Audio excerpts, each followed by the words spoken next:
Hello बच्चों, कैसे हैं आप लोग। आई होप कि सब अच्छे होंगे। तो आइए स्वागत करते हैं आपके अपने केमिस्ट्री के चैनल ई रसायन पर।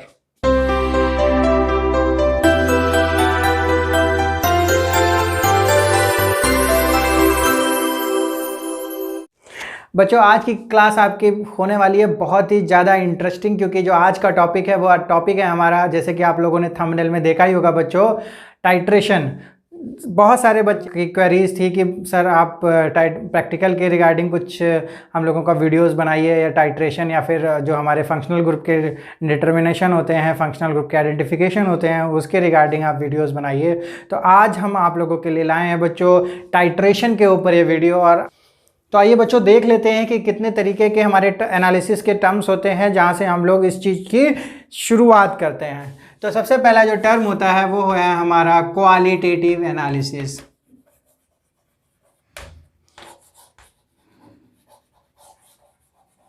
And the second term is quantitative.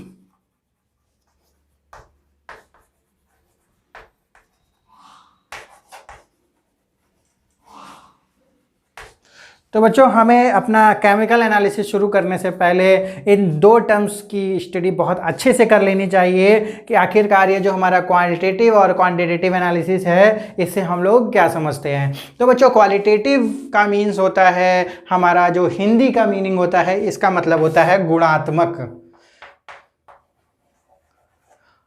और हमारा क्वांटिटेटिव से मतलब आता है संख्यात्मक। तो जो बच्चे हमारे हिंदी में समझ सकते हैं कि जो हमारा क्वालिटेटिव है वो किसी चीज़ के वर्च्यू या किसी चीज़ की क्वालिटी से हमारा रिलेट करता है, और जो हमारा क्वांटिटेटिव टर्म है वो हमारा किसी चीज़ की क्वांटिटी से रिलेट करता है। हम लोग एक एग्जांपल से समझ सकते हैं कि किसी फंक्शनल ग्रुप का जब आइडेंटिफिकेशन किया जाता है तो वहाँ पर हमें उसकी क्वान्टिटी से कोई भी लेना देना नहीं होता बच्चों, तो वहाँ पर हम उसको क्वालिटेटिव एनालिसिस कहेंगे। और जहाँ पर क्वान्टिटी से मतलब होता है जनरली जो हमारे फिजिकल केमिस्ट्री के जो प्रैक्टिकल्स होते हैं, जहाँ पर हमें स्ट्रेंथ पूछी जाती है या फिर मोलैरिटी पूछी जाती है, तो वो सारे जो हमारे आइडेंटिफिकेशन या फिर प्रैक्टिकल्स होंगे वो हमारे क्वांटिटेटिव एनालिसिस के अंतर्गत कैरेक्टराइज होंगे बच्चों। और जो बाकी हमारे जो आइडेंटिफिकेशन ऑफ फंक्शनल ग्रुप हैं, आइडेंटिफिकेशन ऑफ रेडिकल्स हैं, वो सारे जो हमारे प्रैक्टिकल्स हैं वो हमारे क्वालिटेटिव एनालिसिस के अंतर्गत कैरेक्टराइज होंगे। तो आई होप कि बच्चों आप लोगों ने इन दोनों टर्म्स को अच्छे से समझा होगा कि किसको हम लोग क्वांटिटेटिव एनालिसिस कह रहे हैं और किसको हम लोग क्वालिटेटिव एनालिसिस कह रहे हैं। तो बच्चों, आज की क्लास जो हमारी स्पेशल क्लास है वो हमारी क्लास है टाइट्रेशन के ऊपर। बच्चों, जो हमारा 12th और 11th क्लास में जो मेजर जो पोर्शन होता है प्रैक्टिकल्स का, और जहाँ पर एग्जामिनर्स के जो क्वेश्चंस आते हैं वो हमारे एक मेजर पोर्शन से आते हैं, वो पोर्शन हमारा टाइट्रेशन का होता है।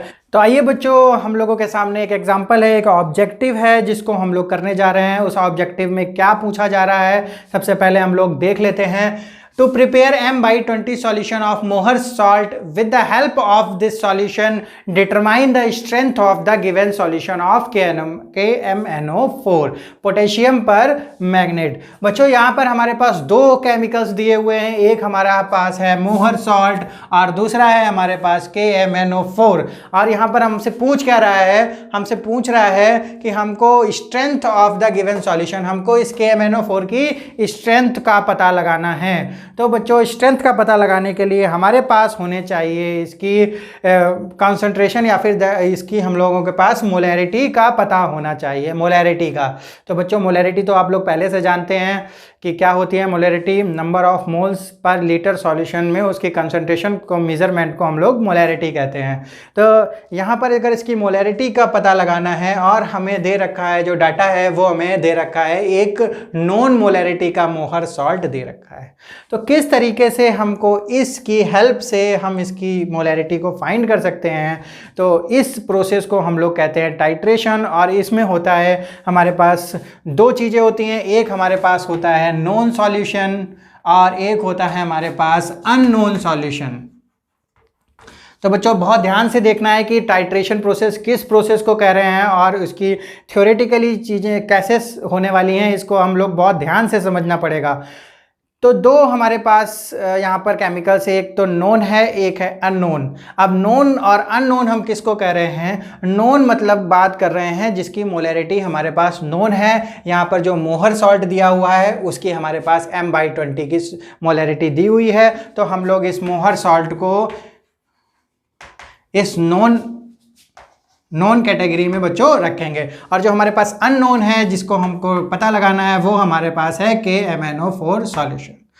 तो इसका जब हमें पता लगाना है इसकी मोलैरिटी का, तो इस नॉन सॉल्यूशन की क्या ज़रूरत है, क्यों इसको हम लोग नॉन के साथ कंपेयर कर रहे हैं, क्यों हमें इसकी मोलैरिटी और इस नॉन केमिकल की यहाँ पर नीड आ रही है इसकी मोलैरिटी निकालने के लिए बच्चों। तो इसका सबसे अच्छा आंसर है कि हमारे पास एक फॉर्मूला होता है जिसको हम लोग बोलते हैं M1V1 = M2V2।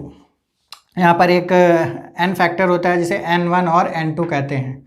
तो बच्चों ये फार्मूला होता है। यहाँ पर अगर हमारे पास एक फैक्टर अननोन होगा और बाकी सारे फैक्टर नोन होंगे या उस गिवन होंगे, तो हम इस फार्मूले की हेल्प से यहाँ पर फाइंड कर सकते हैं। तो अगर हमारे पास ये M2 यहाँ पर पूछा जा रहा है और अगर ये नोन चीज़ें हमारे पास ऑलरेडी हों और ये वाली, तो इस फार्मूले की हेल्प से हम इस अननोन को निकाल सकते हैं। इसलिए हमें इस नोन केमिकल सब्सटेंस का पता होना बहुत ही इम्पॉर्टेंट है बच्चों।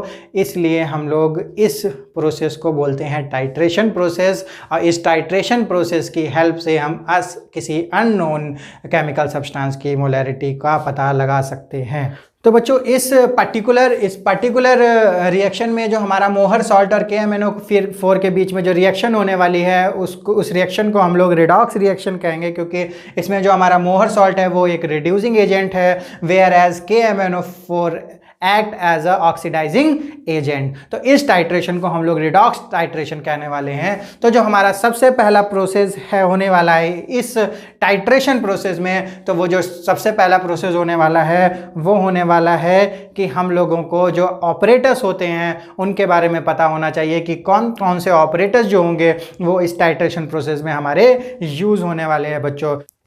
तो बच्चों ये हमारे पास आ जाती है ऑपरेटर्स की लिस्ट। तो सबसे पहला और इम्पॉर्टेंट जो हमारे पास ऑपरेटर्स है वो है burette and burette stand. Burette stand जो हमारा होता है वो मार्किंग होती है, उसमें ग्रेजुएटेड होता है 0 to 50 ml, जिससे कि हम लोगों को जब हम लोग टाइट्रेशन के दौरान जब हम लोग देखते हैं तो उसमें वॉल्यूम आसानी से हमारा मेज़र हो जाता है। तो सेकंड है हमारा मेजरिंग फ्लास्क। मेजरिंग फ्लास्क जो होता है जिससे हम लोग मेज़र कर सकते हैं आसानी से किसी भी चीज़ को, केमिकल सब्सटेंस को। फिर आता है पिपेट। पिपेट से जब हम स्टैंडर्ड सॉल्यूशन बना लेंगे तो उसके बाद हमें जो स्टैंडर्ड वॉल्यूम लेने के लिए हमें पिपेट की ज़रूरत होती है। यहाँ पर पिपेट हमारा वेरी करता है, 10 ml में भी आता है, 25 ml में भी आता है, 20 ml में भी आता है। तो जिस तरीके का हम लोग पिपेट जिस ml का यूज़ करेंगे हम उसी वॉल्यूम को यूज़ करेंगे अपनी कैलकुलेशन के लिए बच्चों टाइट्रेशन में। तो ऐसे ही हमारा कॉनिकल फ्लास्क होता है। ये कॉनिकल फ्लास्क हमारा कौन साइज़ का दिख रहा होगा आपको, ये भी हमारे वेरिएंट आते हैं। इसमें 100 ml के भी आते हैं, 250 ml के भी आते हैं। फ़नल जब हम लोग ब्यूरेट में किसी केमिकल सब्सटेंस को डालेंगे तो हमें फ़नल की नीड होती है। और बच्चों जब हम लोग ब्यूरेट में हम किसी सब्सटेंस को डाल रहे होते हैं और जब हम उसको यूज़ कर रहे होते हैं तो उसका हमें श्योर करना पड़ता है कि उस टाइम हमारी जो फ़नल है वो रिमूव कर दी गई हो ब्यूरेट से। तो नेक्स्ट है हमारा वॉच ग्लास। फिर है हमारा टेस्ट ट्यूब। टेस्ट ट्यूब आप सब लोग जानते होंगे, वॉच ग्लास। और फिर बीकर हैं। बीकर भी हमारे वेरिएंट आते हैं अलग अलग, 100 में, 250 के और 50 ml के। And wide glazed tile.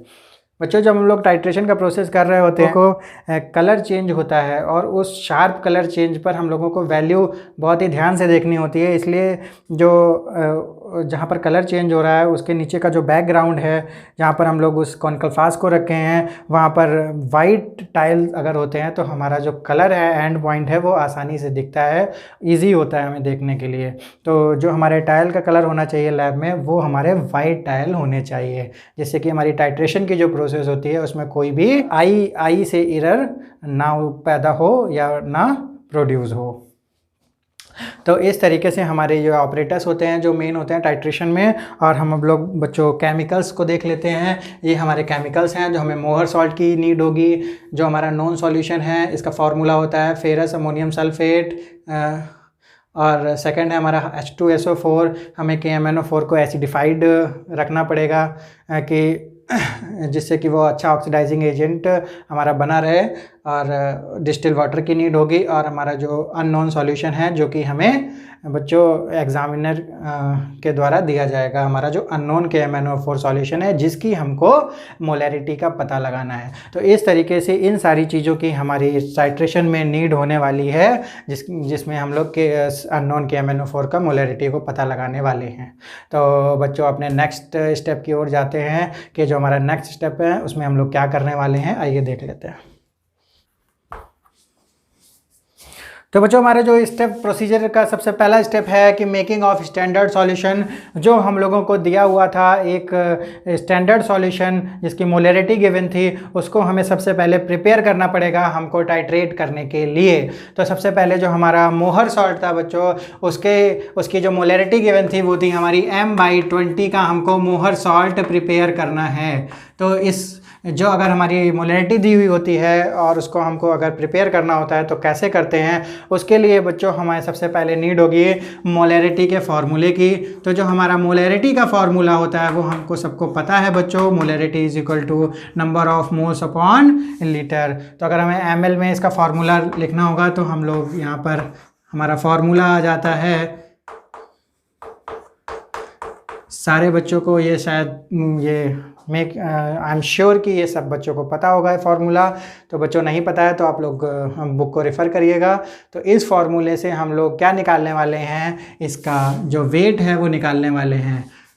और यहाँ पर हमको दो चीज़ें पता होनी चाहिए कि हम लोग कितने पानी में उसको बनाने वाले हैं या कितने वॉल्यूम में बनाने वाले हैं। तो हमारे पास ऑप्शन होता है कि हम लोग ज़्यादा भी बना सकते हैं, लेकिन अगर हम लोग 1 या 2 के बैच में कर रहे हैं या सिंगल ये प्रैक्टिकल परफॉर्म कर रहे हैं तो हमारे लिए 250 ml सफिशिएंट होगा। क्योंकि हमको अगर थोड़ा सा सैंपल ख़राब भी हो जाता है तो हमारा जो 250 ml है वो सफिशिएंट होगा हमारे 6 to 7 परफॉर्म करने के लिए, टाइट्रेशन परफॉर्म करने के लिए।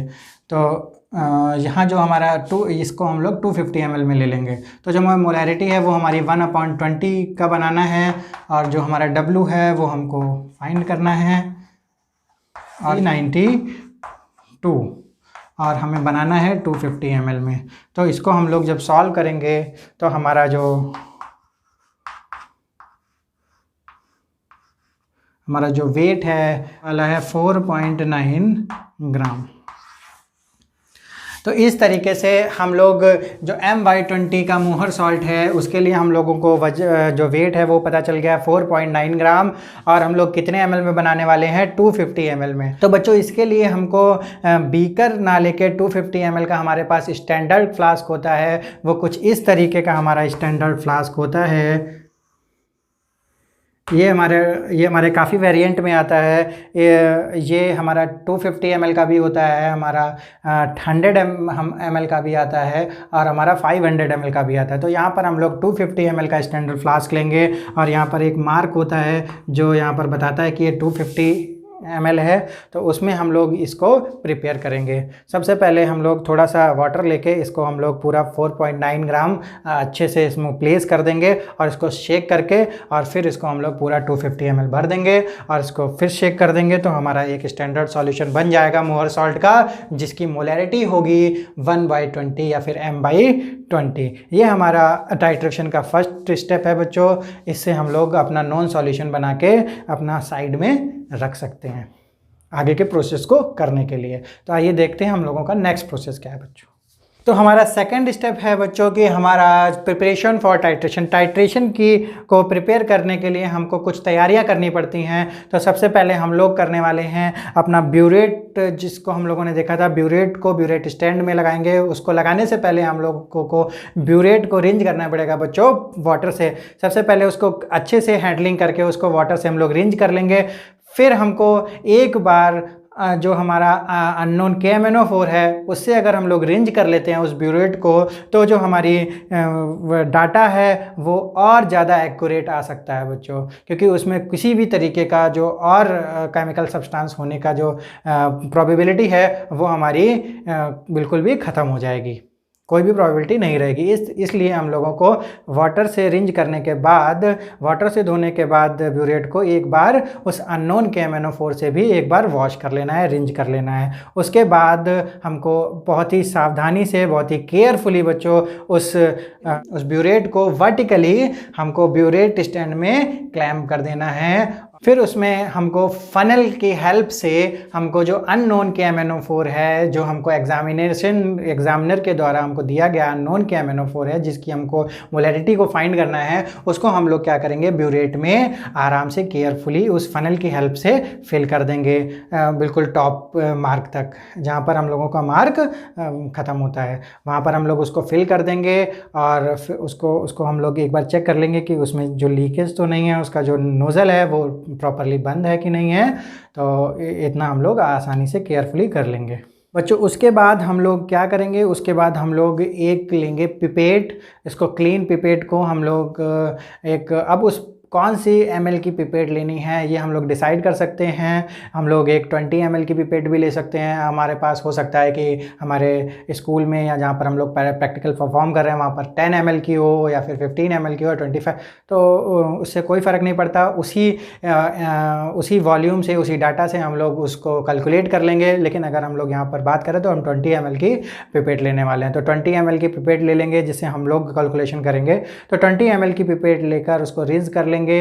उस 20 ml की पिपेट से हम लोग उस जो हमारा स्टैंडर्ड सॉल्यूशन बना है उसमें से हम लोग 20 ml पिपेट आउट कर लेंगे बहुत ही सावधानी से, क्योंकि ये जब वाला जो प्रोसेस होता है बच्चों वो बहुत ही सावधानी से किया जाता है। अगर खासकर अगर हम उस पिपेट आउट के लिए हम अगर अपने माउथ का यूज़ कर रहे हैं तो बहुत ध्यान से हम लोग उसको पिपेट आउट कर लेंगे और उसको हम लोग एक कोनिकल फ्लास्क में ट्रांसफ़र कर लेंगे। उसके बाद हम लोग एक फुल टेस्ट ट्यूब H2SO4 को उसमें पोर कर देंगे, जो हमारा 20 ml नॉन सॉल्यूशन है। वो इसलिए करते हैं बच्चों क्योंकि जो हमारा MnO2 का जो ब्राउन प्रेसिपिटेट बनने की जो संभावना होती है उसको हम लोग उस रिस्क को कम करते हैं, क्योंकि जो हमारा एसिडिफाइड KMNO4 होता है वो इस रिस्क को कम कर देता है और अच्छे से ऑक्सीडाइजिंग एजेंट एक्ट करता है, और अच्छा ऑक्सीडाइजिंग एजेंट एक्ट करता है हमारा एसिडिफाइड कंडीशन में। तो हम लोग फुल ऑफ एक टेस्ट ट्यूब जो होगी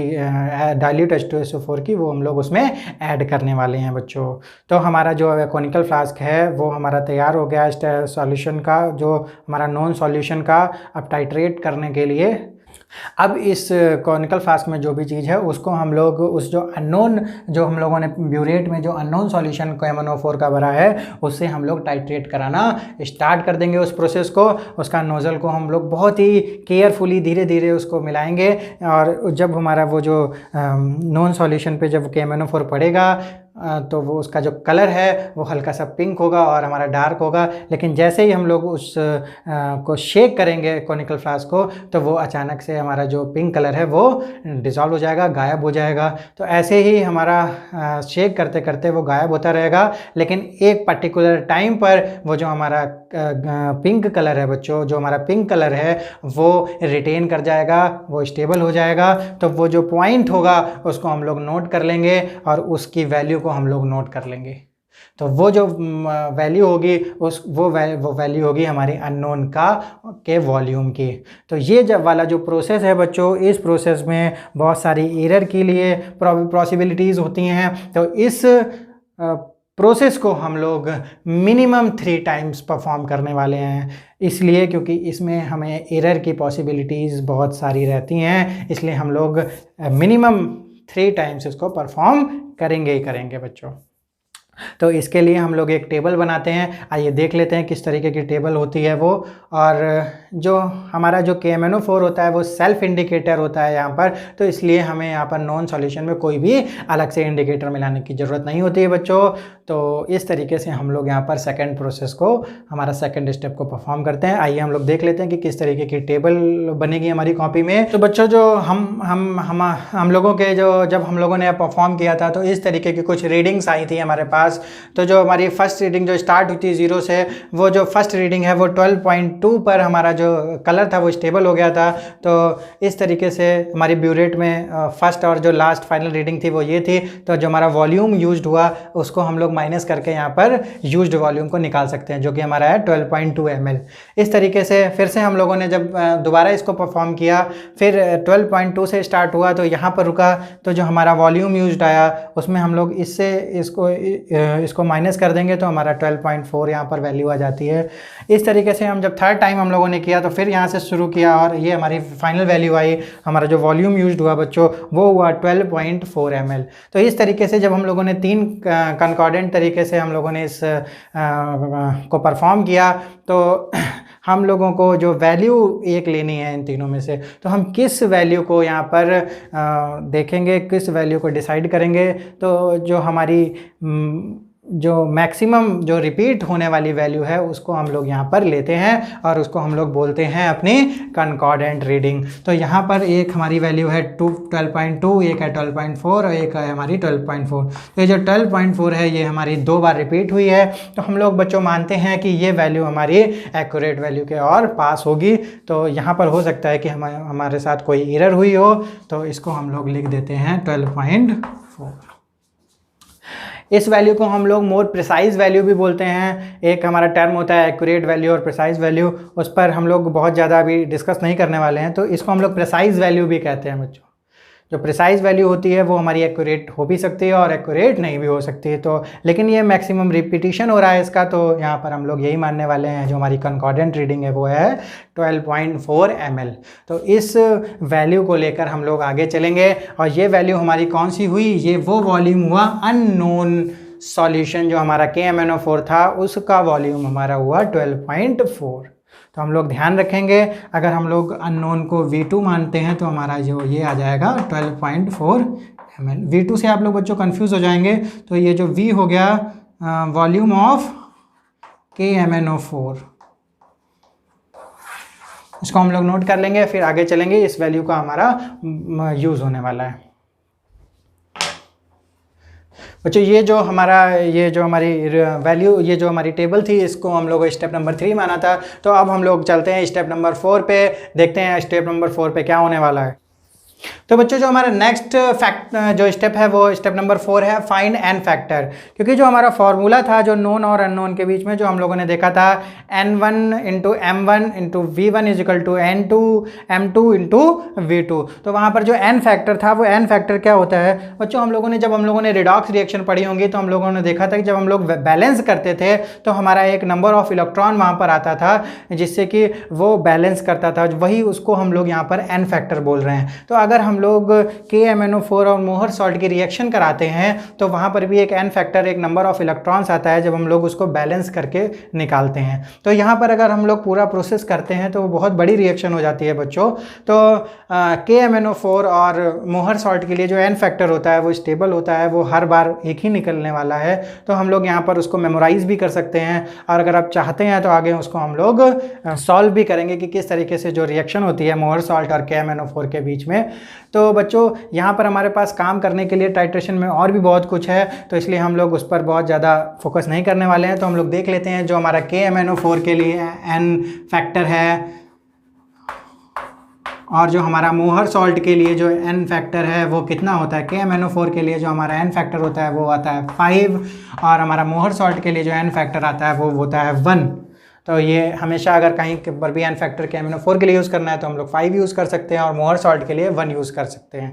और अगर आपको उसको सॉल्व भी करना है तो आप लोग किसी भी जगह देख सकते हैं जो हमारी रिएक्शन होती है KMnO4 और मोहर सॉल्ट के बीच में, उस रिएक्शन को आप लोग परफॉर्म करेंगे, फिर उसको बैलेंस करेंगे और फिर उसके जो नंबर ऑफ इलेक्ट्रॉन्स होते हैं उनको बैलेंस करेंगे, तो वहाँ से हम लोगों का एन फैक्टर आने वाला है। तो अभी के लिए हम लोग एन फैक्टर को देख लेते हैं कि जो हमारा KMnO4 जो n इज इक्वल टू 5 होगा और हमारा मोहर सॉल्ट के लिए n इज इक्वल टू 1 होने वाला है।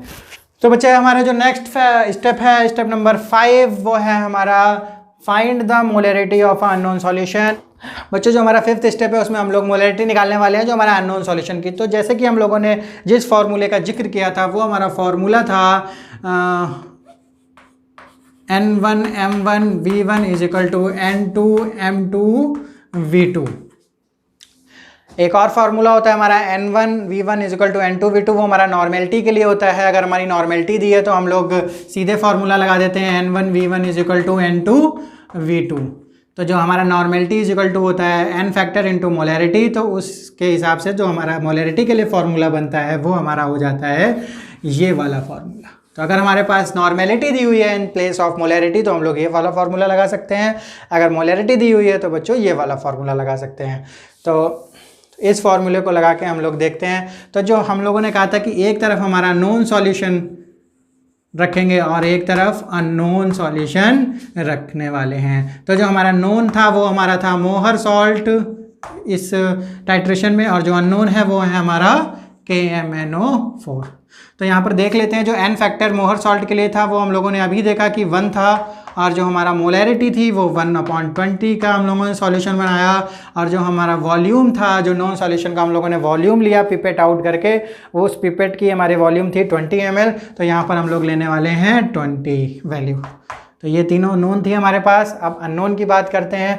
अननोन के लिए जो KMnO4 का जो हमारा n फैक्टर था वो हम लोगों ने अभी डिस्कस किया कि 5 लेते हैं, और जो हमारा मोलैरिटी है इसको हमको फाइंड करना है। तो यहाँ पर हम एज इट इज़ लिख देते हैं। और जो हमारा वॉल्यूम आया था इसको हम लोगों ने बहुत हार्ड प्रोसेस से करके हम लोगों ने मिनिमम 3 टाइम्स को लेकर इसको वॉल्यूम निकाला था, जो कि हम लोगों का वॉल्यूम आया था 12.4 ml।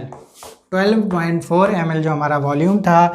अब इस फॉर्मूले की हेल्प से हम लोग इस M2 की वैल्यू को हम लोग आसानी से फाइंड कर सकते हैं।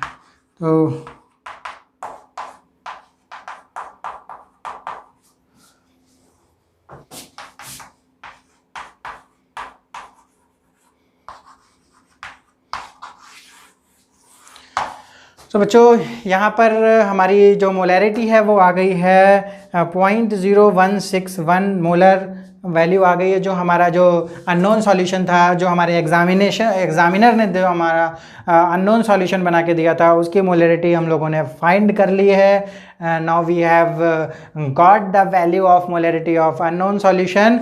अब हमको जो नेक्स्ट स्टेप होगा उसमें हम लोग डायरेक्ट स्ट्रेंथ को निकालेंगे। तो कैसे हम लोग मोलैरिटी से स्ट्रेंथ को निकालते हैं आइए देखते हैं बच्चों। तो बच्चों जो हमारा फाइनल स्टेप है वो है हमारा स्ट्रेंथ निकालने के लिए। तो स्ट्रेंथ का फॉर्मूला बच्चों हमारा होता है, जो स्ट्रेंथ होता है वो हमारा फॉर्मूला होता है molarity is equal to molecular mass. तो बच्चों अभी हम लोगों ने मोलैरिटी निकाली। मोलैरिटी की वैल्यू जो हमारी थी वो थी 0.0161 मोलर, और जो हमारी मॉलिक्यूलर मास है वो है हमारा 158 ग्राम। तो जब लोग इसको मल्टीप्लाई करते हैं तो हमारी वैल्यू आती है 2.54 ग्राम पर लीटर। जो हमारी स्ट्रेंथ की जो यूनिट होती है वो होती है हमारी ग्राम पर लीटर। इस तरीके से हम लोगों ने इसकी स्ट्रेंथ को निकाल लिया। अब बच्चों कहीं कहीं पर जब हम लोग हमारे एग्जामिनर्स आते हैं तो वो इस वैल्यू को फिक्स करके बोलते हैं कि जब लगभग कुछ एक स्टैंडर्ड वैल्यू होती है उसके आसपास आती है तो हमारी वैल्यू को सही बताते हैं। तो बच्चों हम लोगों को यहाँ पर ध्यान रखना चाहिए कि जो हम लोग टाइट्रेशन कर रहे थे वहाँ पर जो एरर्स के चांस होते हैं वो बहुत ज़्यादा होते हैं। जो बिल्कुल ज़रूरी नहीं होता है कि आप जब 12th के बच्चे हैं वो या 11th के बच्चे हैं वो बिल्कुल कोई भी विदाउट एरर को वो टाइट्रेशन परफॉर्म कर लें। तो जो ये वैल्यू होती है ये हमारी वेरिएशन इसमें दिखता है। तो बिल्कुल भी घबराना नहीं है कि अगर ये वैल्यू कहीं पर 3 आती है या 2.9 आती है या 3.1 आती है। तो ये वैल्यू डिपेंड करती है जो हम लोग वॉल्यूम निकाल रहे थे अननोन सॉल्यूशन का टाइट्रेट करके मिनिमम 3 टाइम्स, वो वैल्यू कभी हमारी जो 12.4 आई है बच्चों, हो सकता है आपकी 10 आए या फिर किसी की 15 आए या फिर ऐसा वेरिएशन देखने को मिलता है क्योंकि अलग अलग इंस्ट्रूमेंट होते हैं, इंस्ट्रूमेंट में भी प्रॉब्लम आ जाती है या कभी कभी बच्चे को परफॉर्म करने में प्रॉब्लम आ जाती है। तो इस वैल्यू को लेकर थोड़ा सा वेरिएशन हो सकता है। तो यहाँ पर कोई भी परेशान होने वाली बात नहीं है। इस तरीके से हम लोग स्ट्रेंथ को निकालते हैं बच्चों टाइट्रेशन के थ्रू। तो बच्चों आई होप कि आपको टाइट्रेशन क्लियर हो गया होगा। विदाउट प्रैक्टिकल लैब ये एक्चुअली क्लियर नहीं हो सकता, तो आप लोगों को इस थ्योरी के साथ प्रैक्टिकल लैब में परफॉर्म करना है। और आई होप कि आप लोग अपने प्रैक्टिकल लैब में इस थ्योरी के साथ टाइट्रेशन के साथ इंजॉय करेंगे और अपने प्रैक्टिकल मार्क्स को इम्प्रूव करेंगे। अपनी लैब में आप टाइट्रेशन को बहुत इंटरटेनिंग तरीके से परफॉर्म जरूर करिएगा, और अब इस टाइट्रेशन से घबराने की कोई ज़रूरत नहीं है। तो इस तरीके से प्रैक्टिकल के रिगार्डिंग आपके लिए वीडियो में लाता रहूँगा, और तब तक अपनी पढ़ाई को जारी रखिए बच्चों। Till then bye bye.